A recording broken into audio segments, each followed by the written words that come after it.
Bismillahirrahmanirrahim. Assalamualaikum warahmatullahi taala wabarakatuh. Salam sejahtera dan salam Malaysia Madani. Puan Yang Dipertua, terlebih dahulu saya ingin merakamkan ucapan penghargaan dan terima kasih kepada Puan Yang Dipertua atas ruang yang diberikan untuk saya pada hari ini. Di bawah Peraturan Mesyuarat 14/11 bagi menerangkan isu dan tindakan yang telah dan akan diambil serta cadangan ataupun pelan tindakan pemulihan dalam konteks dan bidang kuasa di peringkat Jabatan Perdana Menteri Hal Ehwal Agama berkaitan isu Global Ikhwan Services and Business Holdings Sdn Berhad ataupun GISBH. Sebagai makluman Dewan Yang Mulia ini, merujuk kepada sidang media oleh Ketua Polis Negara pada 23 September 2024, menunjukkan siasatan mendapati ahli GISBH masih mengamalkan tarikat aurat Muhammadiyah yang disahkan menyeleweng daripada ajaran Islam. Berdasarkan kepada sesi temu bual bersama saksi-saksi, JAKIM telah membongkar hasil pengalaman mereka semasa berada dalam Al-Arqam, Rufaqa dan GISBH. Antara penyelewengan adalah merangkumi akidah, syariah dan akhlak atau tasawuf dan muamalat. Berkaitan dengan akidah, GISBH meyakini bakal munculnya Imam Mahdi yang gaib selama ini yang merujuk kepada Syekh Suhaimi. Yang kedua, Fatah At-Tamimi ataupun pemuda Bani Tamim merujuk kepada Abu Ya Asy'ari Muhammad yang juga gaib dan akan muncul bersama Imam Mahdi, iaitu Syekh Suhaimi sebagai pembantunya di akhir zaman nanti. Dan yang ketiga, meyakini bahawa semua ahli akan selamat di alam kubur kerana dibantu oleh syafaat Abu Ya Asy'ari Muhammad untuk menjawab soalan mungkar nakir. Berkaitan dengan syariah, jemaah telah didoktrin untuk memohon keberkatan bukan lagi kepada Abu Ya tetapi kepada kepimpinan seperti ahli lembaga pengarah yang dilantik.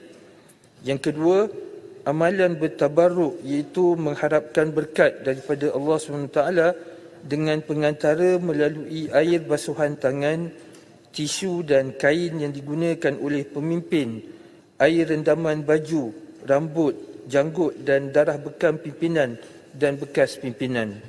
Yang ketiga, melaksanakan solat jamak setiap hari dan tidak melaksanakan salat Jumaat.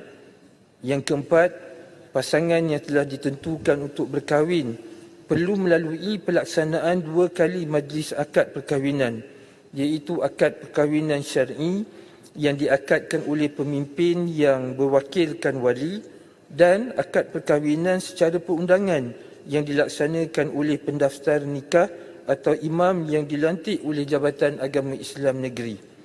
Manakala daripada sudut akhlak pula, mereka memisahkan tempat tinggal suami, isteri dan anak-anak seawal usia 2 tahun. Pengikut yang keluar daripada GISBH tidak dibenarkan untuk berjumpa dengan isteri, anak, ibu dan bapa. Jika sekiranya suami keluar dari jemaah, akan dianggap terputus dari jemaah dan isteri serta anak-anak adalah hak jemaah dan sebaliknya. Yang kedua, pengikut diminta untuk berkorban dan memerah keringat dalam serba kekurangan tanpa gaji untuk kepentingan GISBH, manakala pemimpin hidup penuh kemewahan dan ditanggung sepenuhnya oleh syarikat. Yang ketiga, rumah-rumah amal yang dianggarkan lebih dari 100 buah di seluruh Malaysia ditubuhkan bagi meletakkan anak-anak kepada jemaah GISBH dengan tujuan menjana pendapatan melalui derma dan infak orang ramai dengan hujah mereka semua adalah anak-anak pejuang fi sabilillah. Yang keempat, remaja pembela ummah RPU dan anak-anak pemimpin hari ini dan dilihat sebagai kumpulan orang muda daripada GISBH. Mereka sanggup melakukan apa sahaja menurut arahan kepimpinan atasan, termasuklah melakukan sesuatu yang bertentangan dengan undang-undang seperti memeras ugut dan sebagainya. Yang kelima, sekolah-sekolah di bawah GISBH tidak menggunakan silibus yang ditetapkan oleh Majlis Agama Islam Negeri termasuk pihak Jabatan Agama Islam Selangor JAIS. Yang keenam, taktik mengugut dan kuarantin digunakan sebagai senjata bagi menghukum ahli yang ingkar terhadap arahan pimpinan tertinggi. Yang ketujuh, kebanyakan kanak-kanak dibesarkan dalam rumah amal dan dipisahkan daripada ibu bapa mereka sejak berusia 2 tahun lagi. GISBH juga telah didapati menipu status kanak-kanak yang berada di rumah amal ataupun pusat penjagaan sebagai anak yatim kerana mereka dianggap masih dalam perjalanan untuk berjuang. Yang ke-8, ahli yang telah keluar daripada GISBH dilarang berjumpa dengan anak dan isteri yang masih berada dalam GISBH. Isteri mereka yang masih berada dalam syarikat akan diminta untuk menuntut fasah di mahkamah syariah. Dan yang akhir sekali, ahli yang dianggap bermasalah dan memberontak akan dikuarantin dan diugut supaya bertaubat dengan pemimpin. Mereka akan dipisahkan daripada anak dan isteri.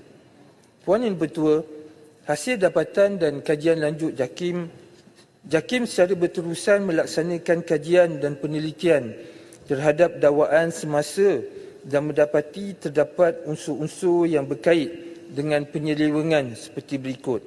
Yang pertama, bahawa Syekh Muhammad bin Abdullah As-Suhaimi ataupun Syekh Muhammad Suhaimi merupakan Imam Mahdi. Yang kedua, bahawa Asy'ari bin Muhammad akan muncul bersama Syekh Muhammad bin Abdullah As-Suhaimi sebagai pembantunya di akhir zaman. Yang ketiga, bahawa Asy'ari bin Muhammad boleh memberi syafaat kepada pengikutnya. Yang keempat, bahawa air basuhan anggota badan pemimpin dan air rendaman seperti rambut dan janggut pemimpin mempunyai berkat. Yang kelima, mengamalkan ekonomi ma'ash yang mempunyai unsur perhambaan yang mana keperluan pengikut akan ditanggung sepenuhnya oleh syarikat dan sebagai balasan mereka dikehendaki berkhidmat secara sukarela tanpa sebarang upah. Dan yang akhir sekali, mengamalkan aurat Muhammadiyah atau zikir agung yang telah difatwakan sesat. Dalam hal ini, JAKIM telah bertindak berdasarkan fungsi dan peranan sedia ada dan tidak melangkaui fungsi pihak berkuasa seperti PDRM dan pihak berkuasa agama negeri.